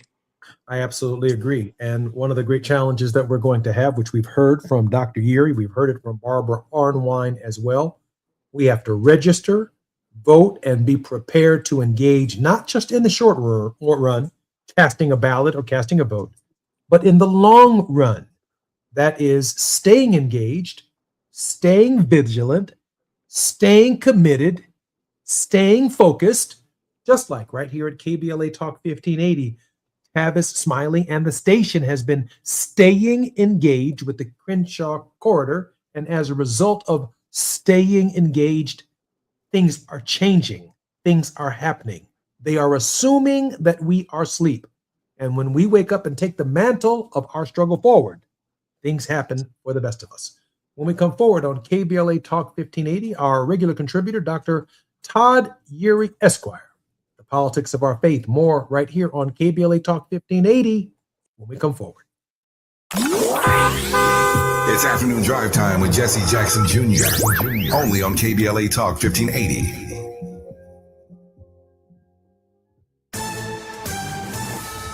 I'm Amber Payton with BIN News Now. Florida Governor Ron DeSantis is criticizing the rise of democratic socialism following Wisconsin's primary, calling the movement essentially communist. And I think it's very, very dangerous. DeSantis also argued police, not social workers, should respond to crimes like home break-ins. He renewed his criticism of Dr. Anthony Fauci over the COVID response while calling Florida a refuge of sanity. A new poll shows Black Maryland Governor Wes Moore with a wide lead in his re-election bid. The Maryland Now survey has Moore ahead of Republican Dan Cox by 27 points with 58% support. It also shows 56% of voters approve of Moore's job performance. And Russell Westbrook is retiring after 18 NBA seasons. The 2017 league MVP announced the decision Wednesday in a social media video narrated by Michael B. Jordan. Westbrook spent most of his career with Oklahoma City before playing for 6 other teams. Get BIN News Now on demand 24/7 on the iHeartRadio app. For victims of drunk and drug driving, our grief is unique. But you are not alone. You always have a place at MAD. Call our 24-hour victim helpline at 877-MAD-HELP or visit mad.org. This is the KBLA Sports Minute with Ray Richardson. The Lakers are about to change ownership again. NBA sources are reporting that Lakers owner Mark Walter, who bought the franchise last year for $10 billion, is selling it to a couple of very rich businessmen, Josh Kushner and Bob Iger. Key players in the NBA's potential expansion into Las Vegas have agreed to pay Walter $12 billion for the Lakers. Walter is the majority owner of the Dodgers, but it appears he's ending his relationship with the Lakers after just 1 year. More details to come on this surprising development. The NFL is considering a suspension for Rams wide receiver Puka Nacua at the start of the regular season. The league is reviewing whether Nacua has violated the league's code of conduct policy.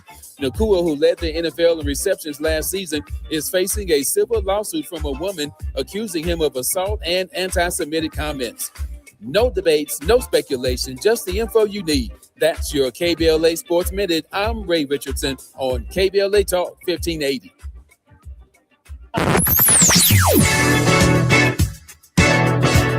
Whoa, whoa.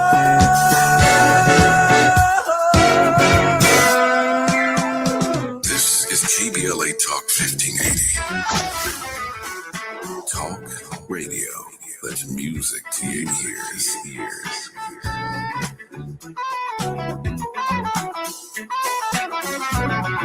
We're unapologetically progressive. KBLA Talk 1580. We've got a lot to talk about.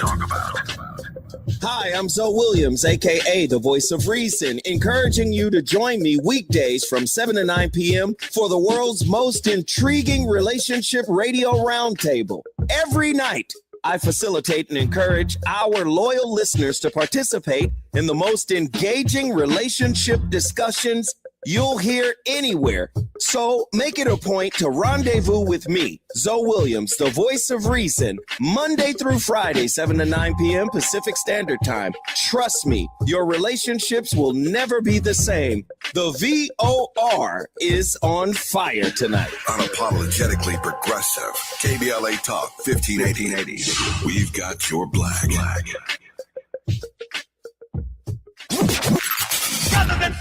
In a world full of noise, one station keeps it real. KBLA Talk 1580, where the conversation goes deeper, the voices sound like yours, and the issues that matter most to our community take center stage. Progressive, powerful, unapologetically us.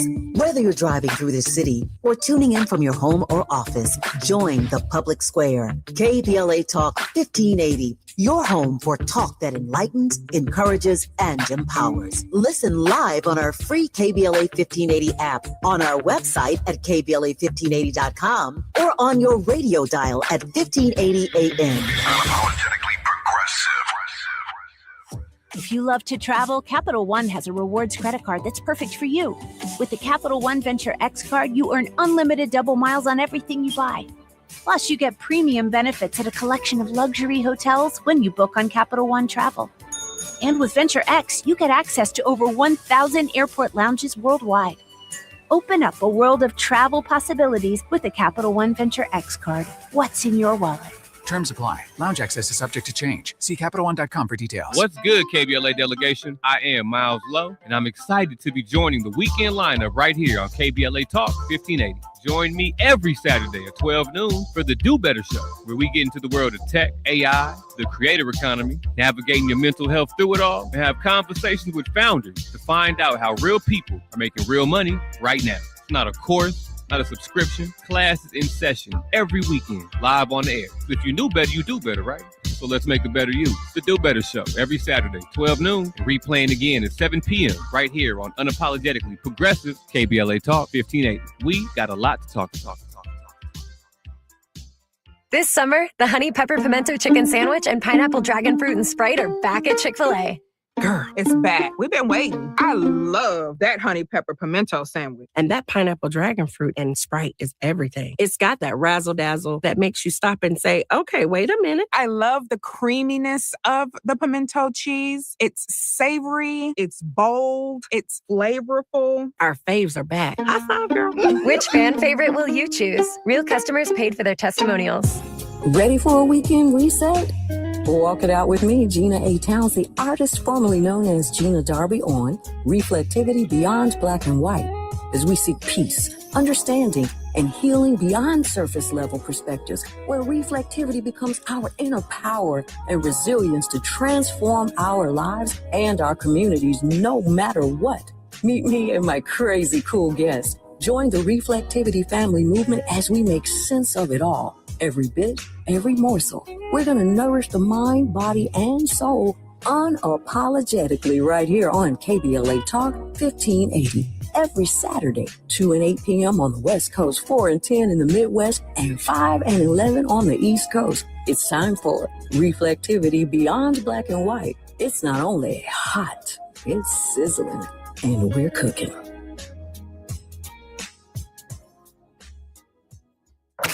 You're listening to Jesse Jackson Jr. on KBLA Talk 1580.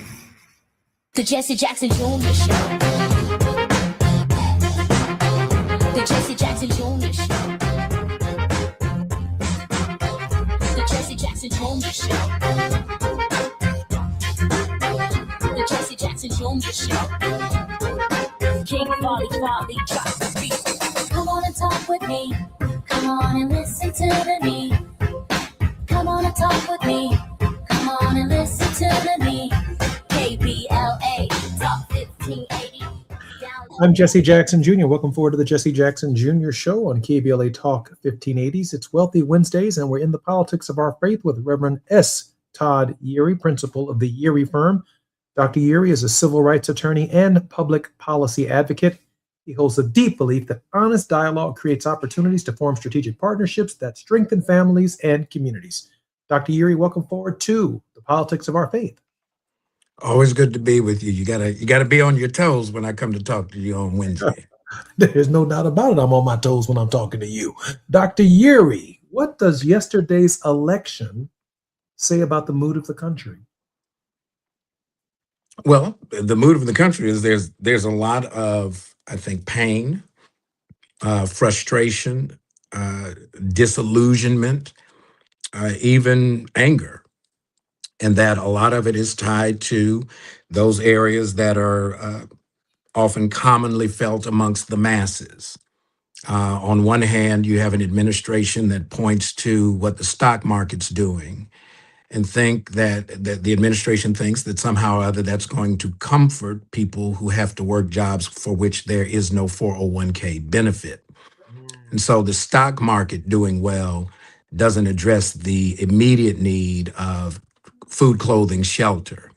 The other piece is the tone deafness that has seemingly become permanent, that the cries of the people who are most vulnerable are not just being ignored.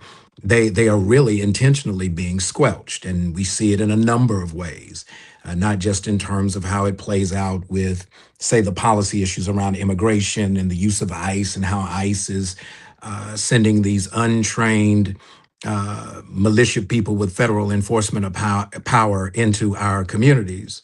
But even more granular than that, when the word affordability, when the president says, I never heard of such a word, I take that at face value. That's called confession. He is confessing that he is clueless, which means he cannot relate to what many people are suffering across the country, whether they be blue or red. Poverty is a condition. It's not a color. It's not a party affiliation. We've got to have that kind of an ongoing conversation. And this is the time where the people who are experiencing the pain and dealing with the frustration have to make sure that they are not ignored. We've got to keep our voices lifted and loud. I'm deeply moved by that because there was a time in my lifetime when the stock market itself was connected to people to some degree at the bottom, people who were struggling in our caste system and in our class system.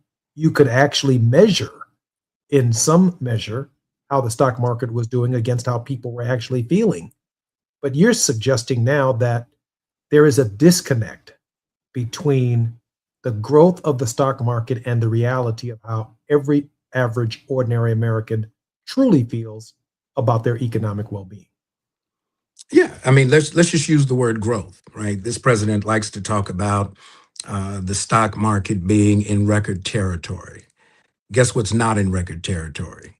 wages, folks who have to work at an hourly rate, still struggling to get to a living wage. Corporations' bottom lines growing exponentially. The wealth gap grew wider during COVID than it was before COVID even hit. And so when we start looking at those kinds of data points, we recognize that this disconnect is not new. It's been there actually for several presidencies now.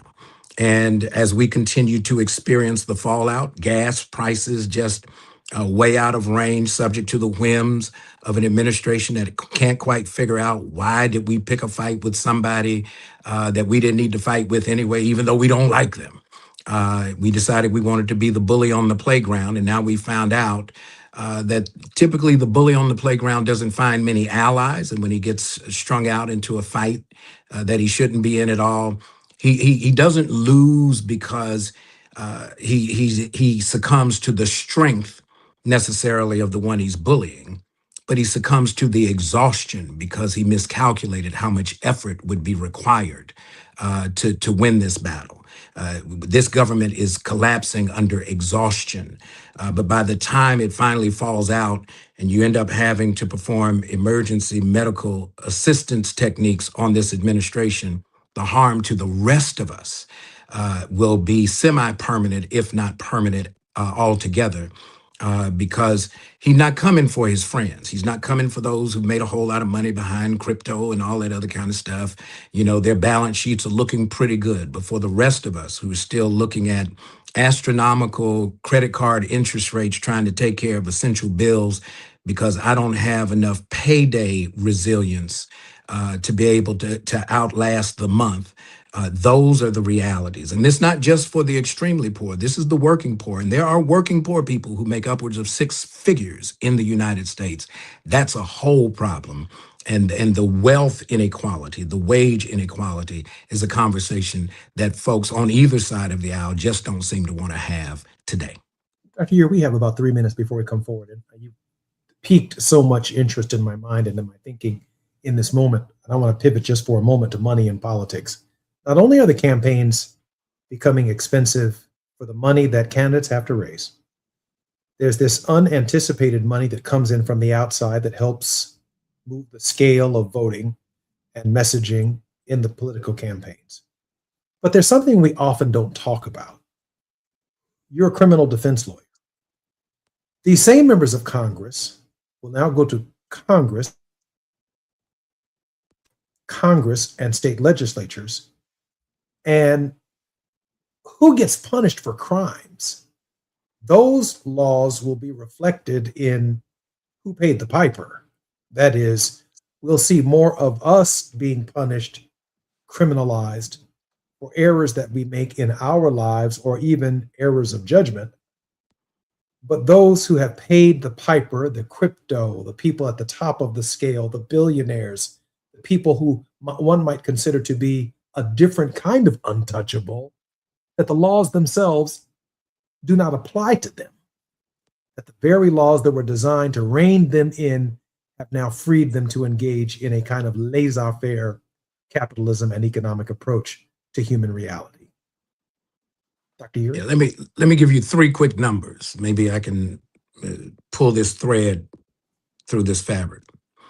1,600, 1776, and 1. 1,600 violators of law on January 6th in one fell swoop get pardoned.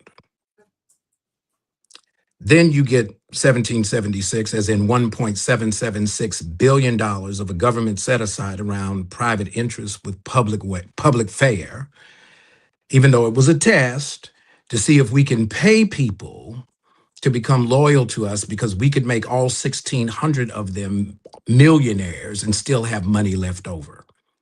But for there being a pushback in the optics of trying to confirm one attorney general, supposedly that fund is defunct. But that's not the one I'm talking about. The one is the one who negotiated a deal in the first place. He's still in office. He's still negotiating. and the masses on the other side of 1600, 1776 and 1, that's us. We still have to stay engaged, because if we take our eye off of what's happening, we're going to get hustled with our permission. And at that point, we become as much to blame for our predicament as the oppressor. I'm Jesse Jackson Jr., listening to the Jesse Jackson Jr. Show. We're in the politics of our faith with Reverend Dr. Todd Yeary. More when we come forward right here on KBLA Talk 1580. While you're stuck in traffic, we can at least bring you up to speed on the news of the day. You're listening to Jesse Jackson Jr. only on KBLA Talk 1580.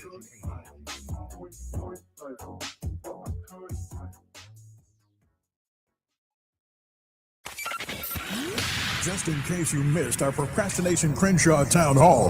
Women's Leadership Project is a Black feminist mentoring, civic engagement, and advocacy program. We have rallied, marched, and disrupted in front of the unaccountable Marquise Harris Dawson's office for several years now. We have gone down to City Council and City Hall and spoken truth to power to try and get resources and protection and funding for Black girls and Black women in this city, who are only 4.3% of the population in this community, yet we are disproportionately victimized by sex trafficking, sex violence, domestic violence, and intimate partner violence.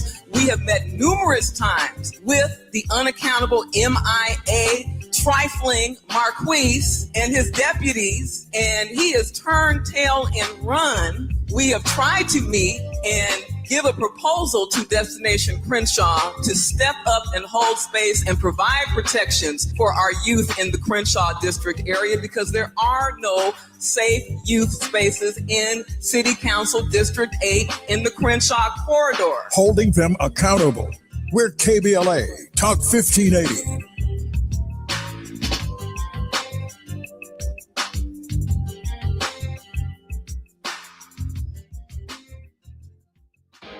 You're still glowing, flirting, grooving.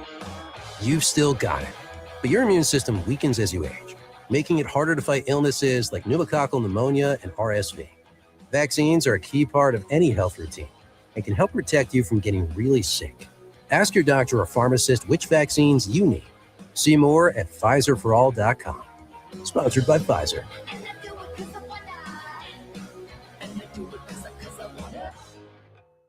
Don't let heartburn ruin your day. Quick, Alka-Seltzer. When that burning feeling comes on strong, stop, drop, and fizz your way to quick relief with Alka-Seltzer Heartburn Relief. Nothing works faster to help calm heartburn, so you can get back to the moments that matter most. Alka-Seltzer begins neutralizing acid in seconds. Try Alka-Seltzer for fast heartburn relief, because life doesn't stop, and neither should you. Quick, Alka-Seltzer. Use as directed. I love days like these at the pool, but my moderate to severe plaque psoriasis can sometimes take me out of the moment. I'm ready to make a splash with clearer skin thanks to Skyrizi, risankizumab Riza. Skyrizi is a prescription-only injection for adults who are candidates for systemic or phototherapy. At 4 months, most people saw 90% clearer skin when measured from head to toe, and many were even 100% plaque-free. People also saw significant improvement in psoriasis symptoms of pain, redness, itching, and burning.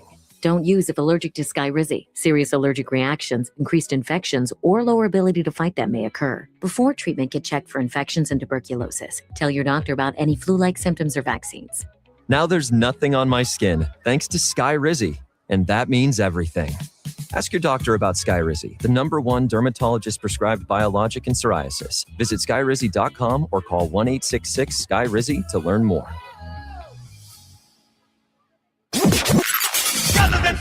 In a world full of noise, one station keeps it real. KBLA Talk 1580, where the conversation goes deeper, the voices sound like yours, and the issues that matter most to our community take center stage. Progressive, powerful, unapologetically us. Whether you're driving through the city or tuning in from your home or office, join the public square. KBLA Talk 1580, your home for talk that enlightens, encourages, and empowers. Listen live on our free KBLA 1580 app, on our website at KBLA1580.com, or on your radio dial at 1580 AM.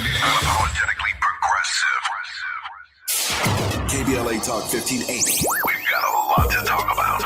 KBLA Talk 1580, connecting you with services and solutions. The BLM Center for Black Power is a hub for Black activism in the city of Los Angeles, a standalone nonprofit affiliated with Black Lives Matter LA. The venue is home to live events, meetings, and organizing drives for Black-led community-based organizations. It is also the base of operations for Black Lives Matter LA. Built on what used to be a nuisance property owned by an arms dealer, the BLM Center for Black Power is in the heart of Leimert Park and has opened its doors to everything from youth organizers to toy drives to film screenings and community town hall meetings. To make a donation or make a request, please visit blmla.org. That's blmla.org. This is a community call to action from KBLA Talk 1580. Roger and Tracy saved over $18,400. Cynthia was recovering from a family tragedy and saved over $10,300. If you are drowning in debt, then call Debt Blue. Debt Blue is a professional debt negotiation firm with over 20 years of experience helping people pay back a fraction of what they owe. Learn how to cut your debt up to half or maybe more. Be debt-free in 24 to 48 months, even with bad credit. With an A+ rating from the BBB, you can rest easy knowing Debt Blue is going to deliver guaranteed debt reduction. Debt Blue offers a success guarantee. You pay nothing unless your debt is reduced or completely resolved. That's right. You save money or it's free. Call now for significant debt relief and a free consultation. 800-200-8879. That's 800-200-8879. You don't have to declare bankruptcy. This program works if you owe $10,000, $20,000, or even $100,000 in debt. Call for your free consultation today. 800-200-8879. That's 800-200-8879. Now back to more of Jesse Jackson Jr. on KBLA Talk 1580. The Jesse Jackson Jr. Show. The Jesse Jackson Jr. Show. The Jesse Jackson Jr. Show. The Jesse Jackson Jr. Show. King Volley, drop the beat. Come on and talk with me. Come on and listen to me. Come on and talk with me. Come on and listen to me. KBLA Talk 1580. Download the app. I'm Jesse Jackson Jr. Welcome forward to the Jesse Jackson Jr. Show on KBLA Talk 1580. Our very special regular contributor, The Politics of Our Faith, with Dr. Todd Yeary. Dr. Yeary is the principal of the Yeary Firm, a Maryland-based litigation and government relations firm, and also serves as the senior pastor of the Douglas Memorial Community Church of Baltimore and affiliates. Dr. Yeary, are your services broadcast on social media every Sunday? Now you want to get all out in the public square about the public conversations. Social media is an interesting tool. So there are services that are on social media, Facebook Live and YouTube. Now, those are pre-recorded services. Because the reality of the world changes in real time, what you might get if you're sitting in the pew may sound a bit different than what you get in terms of the broadcast service, and that's out of necessity, because I have to be ready to speak to the urgency of the moment, even when that moment changes. I just want to make sure we're in a position to be able to support you. How can we support your work and your ministry, Pastor? First of all, pray, because out in these streets, these dragons are real, right?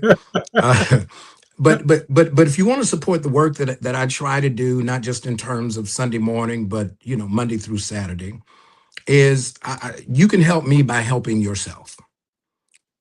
If you're not registered, register. If you are registered, verify your registration. I don't care where you live. I don't care how confident you are that the records have not changed. And then I want you to participate in the process of educating yourself so that you can be an empowered participant in our process. That makes this work easier for me, and here's why. Because I can then go to the elected officials when I am advocating for policy, and I can say, look, based on the performance, same thing they do when they decide who the legislation they're going to support. Look at all of these folks who are fully engaged in watching what's going on, and they're not going to take no for an answer. So if you want to support me, start there. I'll be able to see the effect and the impact. And then if you want to check me out, you can find me, Civil Rights Rev, on all of the social media platforms. And if you're in Baltimore, swing by the corner of Lafayette and Madison, and you may see something that's a little bit different than what you see on social media, but I'll let you be the deciders of that.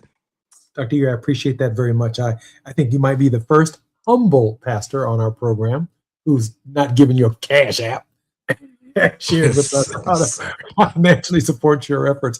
But we are so grateful for your leadership and for your stewardship and for the advice and counsel that you give us. Let me ask a final question before your word of hope.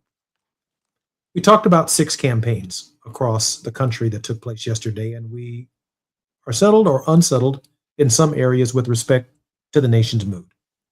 But if I'm on the 405, the 101, the 5, the 10, the 118, or the 110 in California, I got my own 2 senators, I got my own governor, I got my own mayor. Why should I care about 12 senators in 6 other states, as well as the cadre of congressmen that they send to the election? Why should I care about what happened on Tuesday if I'm on the 5 or the 101? Here's why.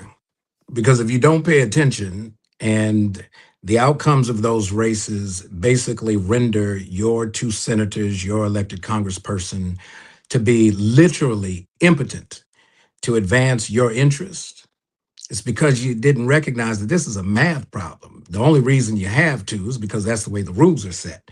But it doesn't mean that you can only support 2. You can just only vote for those who fall within the purview of where your vote reaches. Your voice is bigger than the territory and the terrain in which you live. They want you to believe that that's the constraint under which you operate. But no. You have relationships, friendships, family members, near and far, who also have their own voices. And when all of the members of the choir show up for rehearsal, then they know we about to have church up in here and the game's about to change. Dr. Erie, a word of hope, our final minute and a half. Don't miss Bible study. Here's the Bible study lesson for the evening. Listen, across the nation, people have gone to the polls. Some are rejoicing the outcome. Some are disappointed. Recent primaries clarify who the nominees are. That's how the process works. But we got to remember our mandate is bigger than sound bites and news articles. Let justice roll down like waters and righteousness like an ever-flowing stream.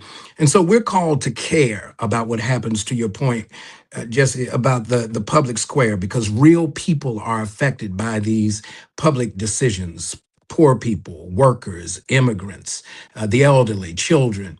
And so our faith does not require silence in the face of injustice. Our faith requires that we speak up, speak out, speak loudly, and act without hatred and without contempt and without surrendering our souls to fear. So let's step up and remember the God who created us is not shaken.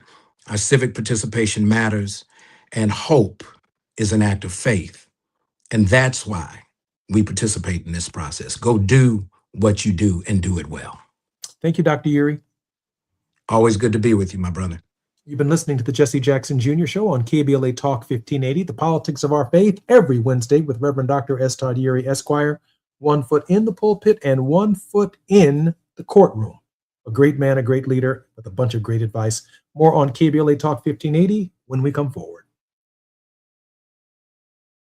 KBLA 1580 Santa Monica.